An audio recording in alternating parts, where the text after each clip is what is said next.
但凡熟悉本频道的人都知道，新万我的这个频道只讲别人想不到也写不出的东西，例如野生王二伯的狗血发家史，例如山头赵冰颖的瞎眼模仿秀等等等等，都是新万我独家的深扒，都是新万我视角的干货。因为流量的后面都是热点，热点的后面注定山寨。这不，一出热爆表的王炸新剧《幸福到万家》，一出场就炸出了一堆又一堆的热搜和热点，跟着呢，有的人甚至拿出了放大镜，把一些疑似的3级镜头也捋了一遍。一时之间，前前后后，是是非非，上上下下，好不热闹。好在这回的赵丽颖低调到渣，特别安全，趣味满满的王一博的隐性热点同样也不怯场。2022年的6月29日，跟《幸福到万家》居然一同炸响了。低调奢华、土到掉渣的赵丽颖的新剧《幸福到万家》定档在2022年的6月29号播出之后，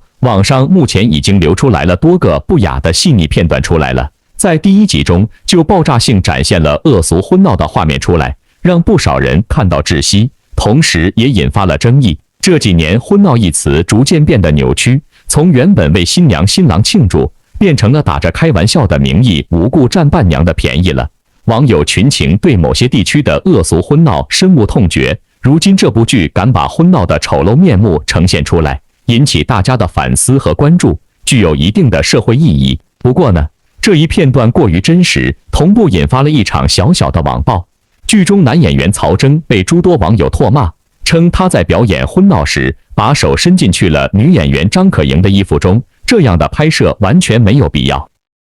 视角永恒359度的新万我只能说，这届的吃瓜群众真的不好糊弄，什么都能拿出来较真，这是好事也是坏事。就像高血压患者绝对不能强行按捺自己的情绪看辣眼婚闹的片段一模一样，搞不好真实感所引爆出来的处理血压就能刷窒息了，蹭爆表了。2022年6月29日，片方主动曝光了婚闹的片段花絮，通过技术手段直接向愤怒的网友展示了一把整个拍摄的过程，也是要借此回应和平息网上躁动的怒火和争议。通过这些镜头，满脑子正义问号的吃瓜侠客们的确可以清楚看见，在这场戏的拍摄过程中，曹征是有这么一个镜头，是需要上手抚摸对方的，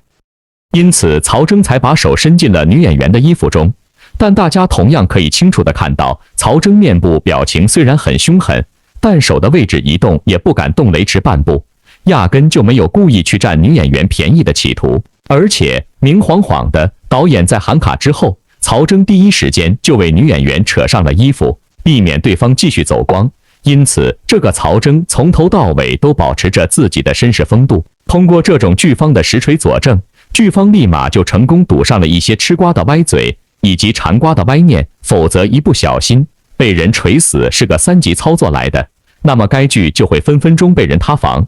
爆了。不过新万我还是严重鼓励这种较真的劲头的，因为娱乐圈大染缸实在太脏了，多点认真的就事论事的较真倒也无妨。有意思的是，在视角永恒359度的新万我的眼里，这番自辩的实锤背后，那个土的掉渣绝气十足的赵丽颖居然依旧格外的耍宝和抢镜。当大家在旁边讨论剧情的时候，曹征还和身边人透露说，其实他手伸进去之后一直撑在衣服上侧，压根就没有挨到对方。现场工作人员表示有些不理解，还问他为何要撑着，结果七嘴八舌的那个对戏的女演员立马帮他回答说，他怕真的摸到我。由此可见，曹征的绅士和礼貌被镜头真实的还原了，而且剧组的细节也真的是一个都没有落下，个个都是备用的好镜头，没有出戏的废镜头。郑晓龙老导演的正经片场，真的让每一位认真的女演员都能切身感受到。这也不怪的那个有力有心的赵丽颖为什么这么期待和郑晓龙老导演进行更多的2搭3搭了。除此之外，更好玩的是，镜头里面那个一直跃跃欲试，在旁边等待着开瓢流氓的赵丽颖，还特地探头探脑的关心了一把这个流氓。这些幕后烧脑的连串闪回镜头真的特别好玩。还有，在两人互动的过程中，曹征还被张可盈衣服上的别针划到了手，对方还一直劝他消毒处理伤口，曹征反倒是不在意，也没有任何责怪的意思。这些相当暖心的一来一回，让诸多的暖心细节都浮出了水面。于是乎，这则毒嘴作用的实锤花絮曝光之后，网友们个个都表态意识到了，原来大家都错怪曹征了。戏精上身的他只不过在努力地表现一种格外逼真的演绎效果而已，而且明晃晃的这种假戏真做的演绎效果，真的是骗过了不少正义感爆棚的吃瓜神探。同时呢，相关的男演员居然还在努力保护着女演员，避免让对方感到不适。这种暖心的结果，让暖心的幸福更加的加分和暖心了。其实，这样的亲密戏拍摄难度较大，对于演员们而言是一个挑战来的。因为需要时刻把握分寸，所以幸福到万家剧组的演员完成度不错。这么暖心的剧组和演员加持，相信众志成城的作品一定是好作品。视角永恒359度的新万我说过了，剧情气人，爆点才十足。这些超真实的冲突，让一些网友带入之后就更加的生气了。不过呢，气归气，看归看，因为幕前和幕后居然总是暖心的，这让很多人都无话可说了。这种撩动情绪的好剧，懂的人自然还是要努力追的。因此，这部剧的播放成绩到目前为止依旧非常的抓马和喜人。2022年的6月30日，猫眼专业版显示，这部《幸福到万家》以3932.04的实时热度，荣登了猫眼剧集热度总榜第一。开播的2022年的6月29日当天，和《幸福》还成功登上了在播剧角色的热度排行榜的首位。请注意，这些成绩都是开胃小菜而已。要知道，在开播首日，这部剧就已经提早而且轻松地拿下了卫视直播关注度第一的宝座，现在只不过是锦上添花，火上加火而已。实践证明，这届网友们对于这部紧跟潮流、抓紧脉搏、兜售地气的时代正剧是真的很喜欢。因为辣眼睛的赵丽颖太辣，因为走过场的绿叶们之霸。幸福到万家开场下来，情绪特别容易激动，一点就炸的赵丽颖，各种的情绪炸裂，各种的不服就干，以及四周围开枪斗气、百里争里的不服输的战斗格，充满了烟尘滚滚的味道。夸张的是，吃瓜皮的人还不容易看得出来，因为太自然了。而且呢，戏精赵丽颖居然还能往眼里填充了各式各样的足量的调料情绪和天大委屈，咣当咣当的包袱，真的让观众一秒入戏了。值得一提的是，无聊人搞事，大勋变杨幂的烂梗也算告一段落了。视角永恒359度的新万我也说了，曹无可曹的槽点这回真的不灵了。这部《幸福到万家》的编剧也对此事进行了及时的回应。要知道，这部剧的编剧可是老于江湖的警察荣誉的编剧，一位年近70的老编剧赵东陵来的。这个门清儿的老编剧在2022年6月30日的深夜，直接通过微博发文称，真是抱歉，并晒出了一张剧本文件的图片。由图片中可以看出，剧本的创作在2016年就已经完成了。里面人物原本就叫大勋，完全没有刻意想要去牵连哪位大小名人的龌龊目的在里面。而且，即便再聪明的人，也绝对不会想到这个土里土气的名字，居然会在6年后还要被人万物起源，被引发出奇怪的联想。只能说，知世故不世故的老编剧这个时候站出来，的确非常有必要。6年前的创作本来就是古早的创作来的，结果6年后上纲上线，无中生有的黑心的炒作，绝对称得上是司马昭之心，防暴之精了。不过呢，有人继续解释说，在台词这一块，赵丽颖可能确实是没有动什么手脚，一般都是剧方或者编剧在写剧本的时候就预谋好了的，蓄意要弄出这样的事情出来。演员顶多就是照本宣科读台词，而剧方和编剧这样弄，就是为了给电视剧博眼球、增加热度而已。怎么样？想黑的人总会绕着圈子，始终都要把污水泼在某个人的身上吧。既然这次泼不到赵丽颖的身上，就往编剧和剧方身上泼，那就行了。总之，世界不能干净，不能安静，萤火虫不能在干净的环境里安静的看完戏，那就对了。所以说，剧组和演员，即便个个都是绅士，个个都是淑女，在黑暗人的眼里也都是龌龊的化身，有更多的污点等待黑色的目光去发掘。即便幸福到万家实在是土刀掉土，曹无可曹，但黑粉还是要拿钱办事的。于是乎，视角永恒359度的新闻我只能说前脚黑完刘亦菲，后脚就黑赵丽颖，某8五花的手段也真的是与时俱进，坐等翻车了。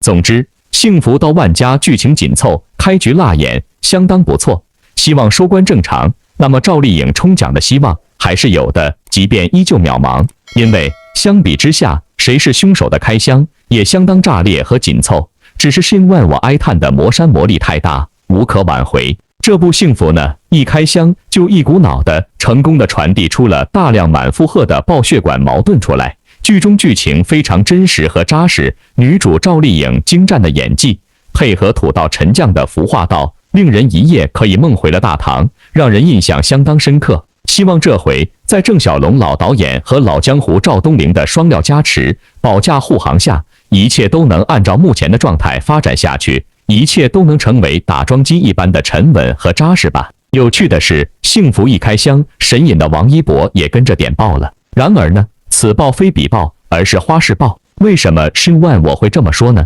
因为在2022年6月29日这一天，一条名为 ESO 男团强势来袭的标题毫无征兆地出现在了娱乐热搜榜上，而且没过多久，这条标题就直线攀升，稳稳地挂在了娱乐热搜榜第1的位置上。要知道内娱的男团屈指可数，可像 ESO 这个男团却从来就没有人听说过。所以呢，不少人都怀着强烈的好奇心点开了 ESO 男团强势来袭这条热搜，结果呢，可当看到该男团的众位成员之后，不少人都情不自禁地笑出了鸟叫。原来这个所谓的 ESO 男团里面的成员竟然全都是当下几位顶流明星的古早洗剪吹城乡结合部的乡村定流山寨版。其中一位名叫 ESO 王二博的男团成员在此热爆中出场了。当然了，这个古早烂梗其实Shin万我早就开篇畅聊过了。有意思的是，在这个王炸姐姐热剧热爆，王炸弟弟香港盛况的高光日子里，王炸之风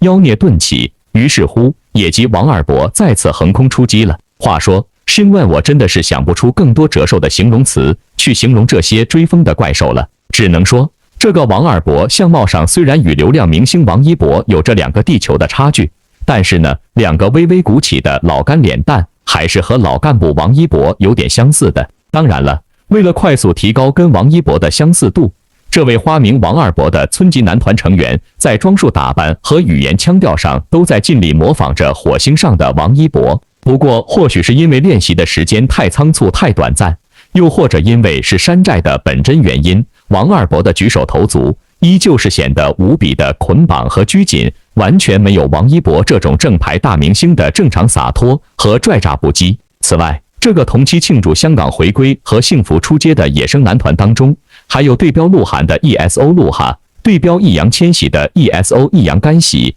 以及对标黄子韬、古力娜扎、王俊凯等人的 ESO 黄子成、ESO 古力哪吒、ESO 王俊卡等等等等蠢萌带货。当然了，正是因为这一波卡点出击的 ESO 男团碰瓷团伙，时间太卡，范围太广，所以呢，一经发布后就引来了许多网友的刷屏和热议。这在视角永恒359度的Shin万我的眼里，真的是在正确的时间里面做了正2的事情。当然了，观众也不是傻子，其中大部分都是抱着图个乐的态度去看猴的，而其余一部分人呢，则认为这些碰瓷的乡村袜子实在不尊重正牌明星们所付出的努力，截取了正牌明星的劳动成果。也就是说，认真你就输了。不管怎样，这2种看法都有一定的市场和道理嘛。娱乐圈本身就是个娱乐至上、娱乐至死的存在，不管是山寨的还是正牌，大部分人关注他们都是为了图个开心，